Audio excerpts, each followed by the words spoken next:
Stop, Kalpad.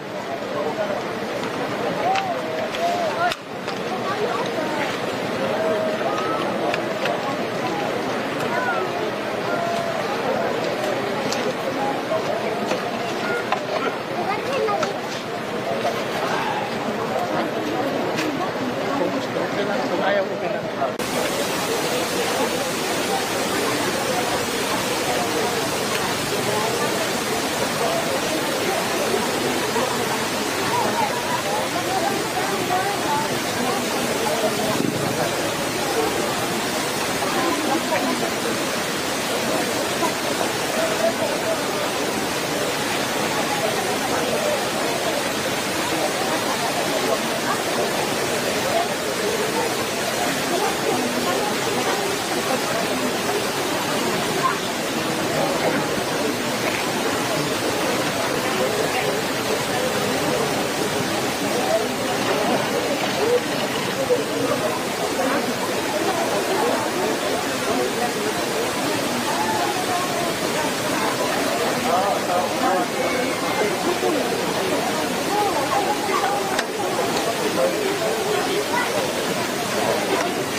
Nung sa Davao City at 2019, kasong po siya kaan.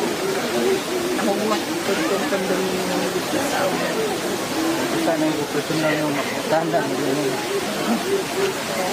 Salamat. Maraming hapon sa inyo. Salamat po namin.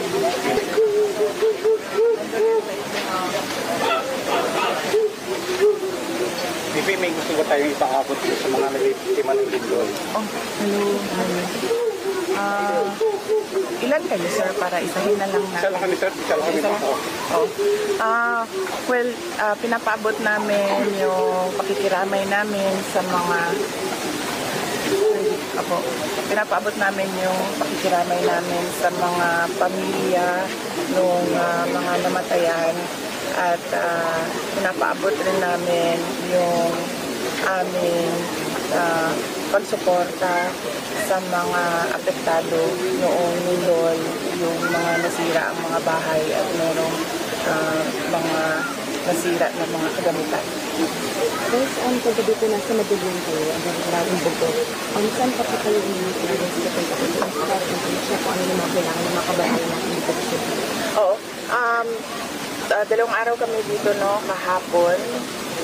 Nasa Medellin kami, bumisita kami sa disaster center nila at kinausap namin si Mayor at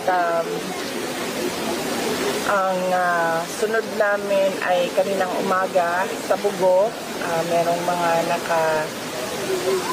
sanang bihaya ganit nakaburol.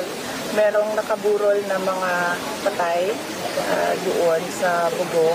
So, binisita din namin yon at binisita din namin yung mga ibang mga kabahayan na yung mga tao ay natutulog sa labas ng kanilang mga bahay at nasa daan sila at sa mga highway natutulog dahil sa takot. At binisita namin yung dalawang patay sa San Remigio. Merong dalawang nakaburol doon.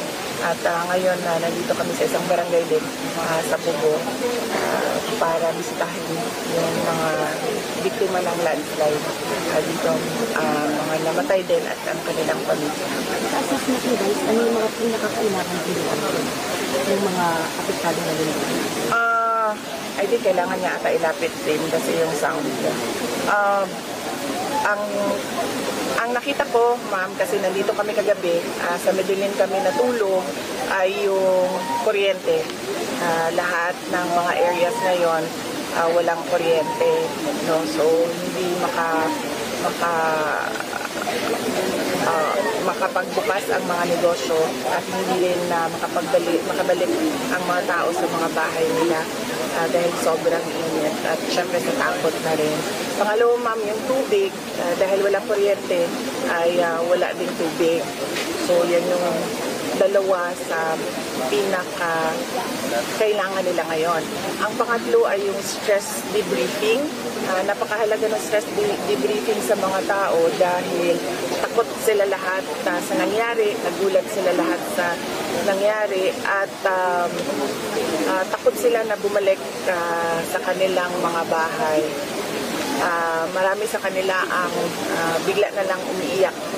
Marami sa kanila ang bigla na lang nagsasabi na hindi nila alam kung ano ang biglang nangyari sa kanila.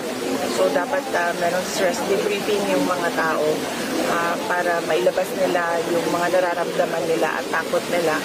So yun. At ang sunod na nakita ko na pangangailangan ay yung assessment, yung turuan yung mga tao paano mag-assess sa mga bahay nila, kung structurally sound pa ba yung bahay o kailangan ayusin para hindi siya maapektuhan sa mga aftershocks dahil napakalakas din noong mga aftershocks. Thank you. Good afternoon everyone.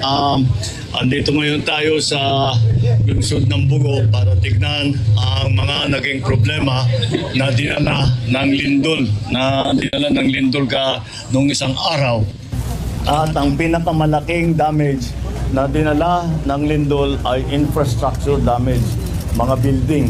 Tapos yung mga gaya sa ospital, ito, tignan ninyo itong City Hall.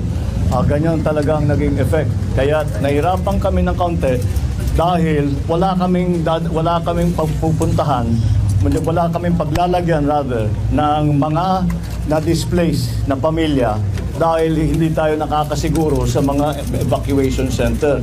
Kaya ang pinag-usapan namin, ang desisyon namin, ang gagawin natin, kukuha tayo ng mga tent na malalaki at itatayo natin, kagaya ng sinabi ko sa ating mga LGU executives. Ito yung mga tent ng Red Cross na ginamit nung COVID. At ito ay mabilis itayo at kahit umulan, hindi problema. Kaya yun ang dadalhin namin dito sa ngayon. And we will then, doon sa kung saan nilalagay yung gagawa ng tent city, kung tawagin, ay lalagyan din natin ng siyempre lahat ng facilities. Titiyakin natin na may food supply, may water supply, may kuryente kung kailangan mag-genset, kung anuman ang pangangailangan ng tao ay titiyakin natin na meron. But yung we can announce, yung number one, yung kuryente, I am assured by the Department of Energy Secretary Sharon Garin that Bogo will have electricity complete for the entire city by the end of today. Bukod pa doon, yung dinaanan naming ospital na nasa labas pa lahat ng pasyente, ang DPWH nakapagpadala na ng mga engineer, tinignan yung ospital at ngayon clear na nila, safe na yung ospital, pwedeng ibalik sa loob ang mga pasyente na. Ang ospital dito hindi naman nawalan ng kuryente dahil may genset at kaagad prioritize ng Department of Energy na magka-connection kaagad.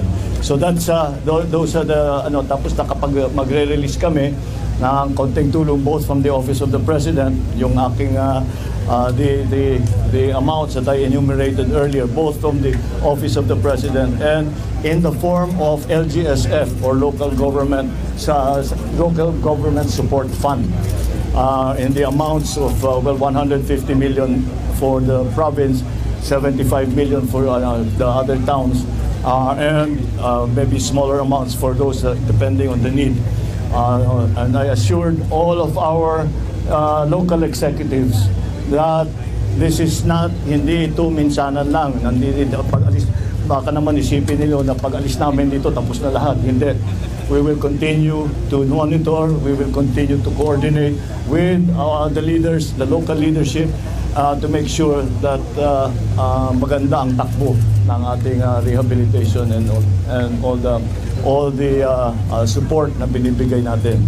We are providing, I don't think, siguro hindi ko na kailangang ulitin, pero again, we are providing for all of those who have been displaced, lalong-lalo na yung mga nawalan ng bahay, binibigyan natin ng 10,000 na cash assistance, at least sa umpisa, kung kailangan pa nila, baka maulit, titignan natin kung paano na ang takbo ng ating recovery. I would like to assure everybody na hindi tayo, basics lang muna, hindi tayo mauubusan ng pagkain, hindi tayo mauubusan ng tubig para sa ating mga naging biktima. Minamadali na lang natin ang kanilang magiging kung saan sila para naman may masilungan sila dito, hindi sila na dahil marami, tama rin naman, natatakot na bumalik sa building. So mas gusto nila dito sila sa labas. So yun ang susundan natin. Yun ang kanilang kagustuhan, yun ang ating susundan. So that's why the proposal is the 10th city. So this ongoing recovery program will continue until we are satisfied na lahat ng naapektuhan ay nabigyan na ng basta't may kinakain na, may tinutulugan na, may pinupunta na yung mga commercial enterprise ay tumatakbo na. That's the important part. So ganon ang naging situation dito sa Bugo. Yan ang situation in the other towns of Cebu. We will continue to monitor and we will continue to assist. Thank you very much. Good afternoon. I noticed nung umiikot ako gaano karami ang volunteer na nandito. At once again, duman tayo sa ospital, once again, nakita natin ang ating mga first responder, mga doktor, mga nurse, mga medtech, lahat ng tumutulong sa mga may sakit. The first responders in the LGU, all of those who have assisted, especially the volunteers, because yung kami, duty namin yan eh. Pagka kami nasa gobyerno, duty namin. Mga volunteer, hindi nila kailangan pumunta rito eh. Yung mga nagpadala ng tulong, hindi nila kailangan gawin yun. Kagandahan lang ng loob nila, kaya kailangan natin pasalamatan silang lahat. Maraming salamat. At kung hindi sa tulong ninyo, siguro meron din masasabi natin na salba na buhay dahil sa tulong ninyo. So we once again demonstrate the Filipino spirit of bayanihan. And lahat ng kung ano mga issue na pinag-uusapan ay basta Pilipino, and then isasantabi lahat muna yan para tulungan ng kapwa Pilipino. And that's what we are seeing once again. And that's why I want to put out, I think the expression is a shout out to all our volunteers. And thank you very much for all of that you are doing.